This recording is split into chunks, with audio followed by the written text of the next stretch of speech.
je vais aller sur cette idée que de prononcer à voix haute la parole, c'est un des moyens les plus efficaces. Et regardez dans quel état se trouvait Jésus sur la croix lorsque, à voix haute, il fut attaqué par Satan. On lit ça dans le chapitre 4 du livre de Luc. Lisez tout ce passage de 1 à 13 de Luc et vous verrez combien Jésus a proclamé des paroles depuis l'endroit où il était en train de vivre le plus grand combat spirituel de sa vie. Et j'imagine que Jésus a vécu un immense champ de bataille dans ses pensées à ce moment-là. Alors, il nous donne un modèle que nous pourrions bien suivre et qui pourrait bien nous aider dans ces jours. Prononcer à voix haute la parole de Dieu est un moyen extrêmement puissant. Non seulement c'est puissant si nous le faisons individuellement, mais c'est encore plus puissant si nous le faisons à plusieurs. La preuve en est que la Bible nous dit, si 2 ou 3 sont assemblés en mon nom, et s'ils prient et demandent quelque chose, je vais leur accorder. Donc la prière, déjà, l'union dans la prière amène une force à la fois pour nous, à la fois pour Dieu. Et lorsque nous proclamons des paroles ensemble en mégaphone, c'est-à-dire un haut-parleur spirituel qui va avoir de la force parce que l'union des cœurs, des âmes, des esprits ensemble amène de la force. L'union fait la force, et à partir de là, ça va pouvoir mettre à terre les mauvaises pensées, les théories fausses, les pérégrinations mentales, les fabulations. On va pouvoir, comme nous le dit l'Écriture, renverser les hauteurs, les arguments, les forteresses, toutes les pensées, les raisonnements, quels qu'ils soient, qui s'élèvent contre la volonté de Dieu et amener ces pensées captives à Christ. Donc nous avons cette capacité, c'est une grâce que Jésus nous donne, cette capacité habilitante, elle nous habilite pour que nous puissions amener les pensées, non seulement les nôtres, mais aussi les pensées de ce siècle, de certaines personnes qui nous entourent, de situations où les pensées, les théories, les doctrines sont fausses, les amener en priant, avec l'arme forte de la prière et la proclamation qui est aussi une arme incroyablement puissante de Dieu. La bouche, cette année, est amenée à proclamer, à se lever, à libérer la vérité que Dieu veut pouvoir établir sur la terre. Dieu n'établira rien si nous ne lui permettons pas. Vous allez me dire, Dieu fait ce qu'il veut. Non, Dieu est limité à ce qu'il nous a dit qu'il ferait avec nous et sans nous. Il y a des choses qu'il fait sans nous, il y a des choses que Dieu ne fera jamais sans nous. Et quelque part, nous sommes dans cette saison où je crois qu'il est temps de l'apprendre et de le pratiquer ensemble. Vous voyez ces rassemblements qui se font en ligne maintenant, parce que pour le moment, en présentiel, c'est pratiquement plus possible, mais lorsque nous nous réunissons en ligne, nos esprits, nos âmes, nos corps se mettent nos corps spirituels se mettent en union commune. Et alors, nous commençons à prier ensemble et à proclamer ensemble et à libérer des paroles. Vous voyez combien en ce moment de réunions pour prier pour l'Europe, pour prier pour les nations, pour prier pour les continents se lèvent parce que c'est le moment pour Dieu de lever sa voix. Et si Satan pensait pouvoir l'en empêcher sur la terre, il ne peut pas l'en empêcher dans la nuée des témoins. Et la nuée des témoins, nous en faisons aussi partie. Donc soyons ces guetteurs dans la nuée de gloire, de la gloire de Dieu. Soyons ces guetteurs et comprenons que Dieu nous attend. Il a besoin de nous dans les jours qui sont les nôtres. Alors je vais revenir sur l'idée que lorsque votre pensée est bombardée de pensées nocives, on se rend compte, c'est à ce moment-là qu'il faut déclarer le nom de Jésus, invoquer son sang pour nous garder. Vous voyez, garder, c'est-à-dire pour veiller sur nous. Le plus grand veilleur, le plus grand guetteur qui existe, c'est Jésus. C'est le grand intercesseur, mais c'est aussi le grand gardien de la planète. C'est celui qui garde nos cœurs, qui garde son royaume. C'est lui qui garde le jardin, c'est lui qui garde sa maison. Et quelque part, il a aussi besoin de ces guetteurs que nous sommes, parce qu'il a donné le mandat à l'homme et à la femme. Dominez sur la terre, allez-y, c'est vous, la terre c'est à vous. Elle est maintenant à vous, c'est à vous de prendre votre autorité. Et Jésus est mort pour nous la rendre, cette autorité. Donc nous sommes bien dans ce contexte qui dit, cette autorité que Jésus a reçue de son Père, que Satan nous a volée et ça a provoqué la chute, aujourd'hui Jésus nous l'a redonnée. Donc il est temps de repratiquer l'autorité que Jésus nous a redonné lorsqu'il est mort sur la croix pour nous. Donc Dieu et nous sommes partenaires. Notre rôle consiste à lui faire confiance, à connaître sa parole et à y croire. Ça, c'est fondamental. Et puis, nous coopérons et nous sommes partenaires avec le Père. Nous sommes partenaires avec le Fils et nous sommes partenaires avec le Saint-Esprit qui vit, lui, en nous. Faisons preuve de ténacité. Faisons preuve de détermination. Faisons preuve de consécration. Faisons preuve de collaboration avec Dieu. Et décidons de nous débarrasser des dommages causés par le malin. Parce qu'il y a beaucoup de dommages qu'il a provoqués dans notre vie, mais pas seulement, dans la vie de notre lignée. Et bien souvent, nous voyons tous les dommages et nous les portons jusqu'à ce que nous comprenions qu'on n'a plus à les porter, mais qu'on a à les poser sur la table et à les donner à Jésus. Et quelque part, sans cette démarche, nous aurons beaucoup de mal à grandir et à avancer. Tout ça, c'est un choix dans nos pensées. Il faut décider de cultiver en nous le caractère de Jésus-Christ. C'est une décision. Est-ce que dans ce temps où l'obscurité est en train de monter très fort sur la terre, on le lit dans le chapitre d'Ésaïe, mais maintenant on le vit, l'obscurité monte, la noirceur monte, grandit, s'épaissit, tout devient de plus en plus noir dans certains domaines sur la terre. Quelque part, c'est à nous de décider de cultiver le caractère de Christ. Si vous regardez bien dans le quotidien d'aujourd'hui, il y a une peur, une atmosphère anxiogène qui fait que chacun de nous est sous stress, sous pression, et très vite, les ruptures se font, les paroles sont lâchées, il y a une accélération dans la réaction. Ça, c'est dû à l'anxiété qui est mise sur nous. Et si nous la laissons rentrer dans notre maison, elle s'exprimera elle aussi. C'est à nous de décider de laisser cette anxiété hors de notre maison et de cultiver dans notre maison, qui est celle de Dieu, de cultiver le caractère de Christ. C'est une affaire de pensée. Est-ce que nous pensons que c'est important? Ou nous pensons que c'est déjà fait? Réfléchissons-y. Dieu veut nous restituer tout ce que Satan nous a dérobé, et en tous les cas, ce que Dieu veut aujourd'hui, c'est amener sa présence dans nos vies, et il cherche un lieu pour y vivre. Il cherche un lieu pour s'y reposer. C'est ce que Dieu cherche. Pour cela, pensez-vous que Dieu viendrait dans une habitation remplie d'anxiété, de peur, de doute, dont l'atmosphère anxiogène est palpable, où ça crie, ça pleure, il y a de la tension? Pensez-vous que la présence de Dieu, lui qui est saint, lui qui cherche une maison où venir, s'asseoir, parler, être à l'aise, s'y trouver bien, est-ce que nous pouvons penser à ces choses et se dire, eh bien ça va commencer peut-être par tout le travail que je dois faire dans mes pensées pour vivre dans le calme, pour veiller sur ma propre vie, mon propre jardin intérieur, mes propres pensées qui doivent être calmes et celles qui doivent être remplies de la foi, de la confiance que Dieu est mon Dieu et que si je connais Dieu, alors mes pensées sont au calme tout de suite. La même chose dans mes émotions.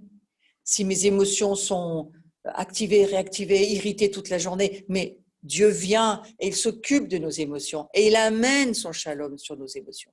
C'est beaucoup à faire aussi. Les émotions sont beaucoup liées à la pensée. Et puis toute notre volonté, la même chose. La volonté, c'est quelque chose qu'il faut travailler aussi chez nous. Demander à Dieu, est-ce que je fais ta volonté ou est-ce que j'impose tout le temps ma volonté à toi et aux autres? Là encore, c'est une affaire de pensée. Voilà quelques questions pour réfléchir pendant cette heure de cours et peut-être à amener sur la table que le Seigneur a préparée cet après-midi pour nous. Il prépare une table sur laquelle il est assis avec nous, passe l'après-midi avec nous. Il nous demande juste de peut-être écouter ce qu'il aurait bien à nous dire chacun.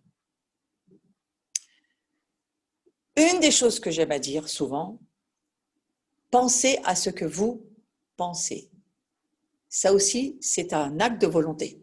C'est un acte de décision. Est-ce que, Seigneur, je vais prendre du temps dans mes journées, dans mes soirées, dans mes matinées, pour penser à ce que je pense? Et est-ce que ce que je pense, c'est ce que tu penses?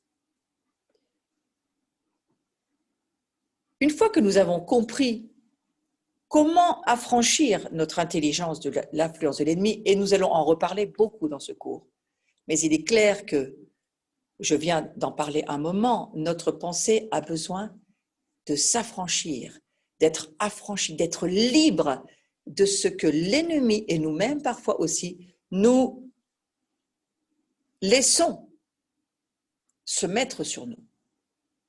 Satan ne fait rien que ce qu'on lui laisse faire. Si on décide d'écouter ce qu'il nous dit, eh bien, on va collaborer avec lui.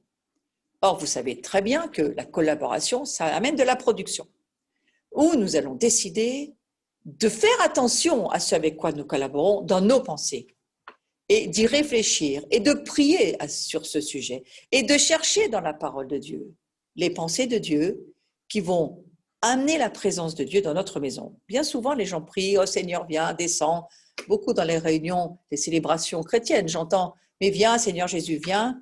Parfois, je pense, j'arrive à penser cette pensée, mais le Seigneur vient si tu lis sa parole et que tu accueilles sa parole, alors il est déjà là.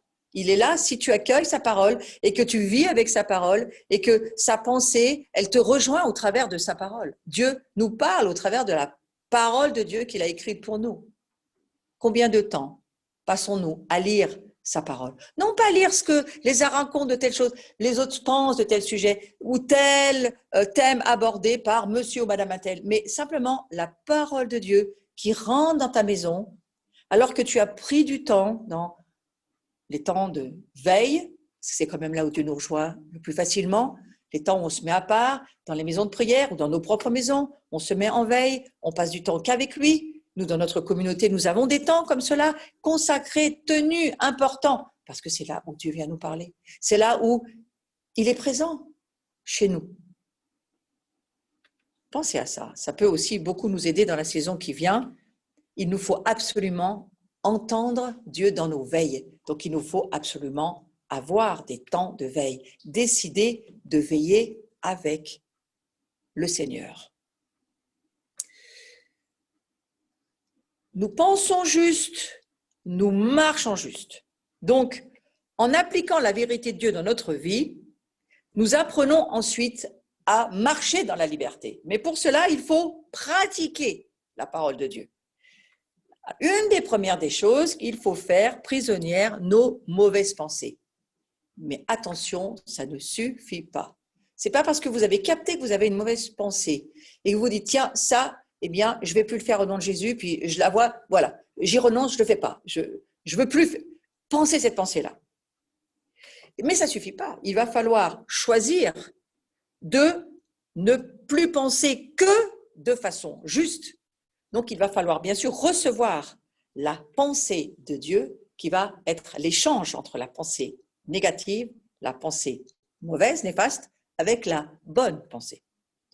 Sitôt capturé, je peux vous garantir, parce que c'est l'histoire à tout le monde, que ces mauvaises pensées, elles reviennent nous assaillir. Satan ne s'arrête pas là. Ce n'est pas parce que vous le chassez par la porte qu'il ne rentre pas par la fenêtre. Hein? Satan ne s'arrête pas au fait que, bon, ça y est, j'ai vu que c'est une mauvaise pensée, puis voilà, maintenant je le sais, je suis délivré. Non, Satan reviendra parce que c'est comme ça qu'il travaille.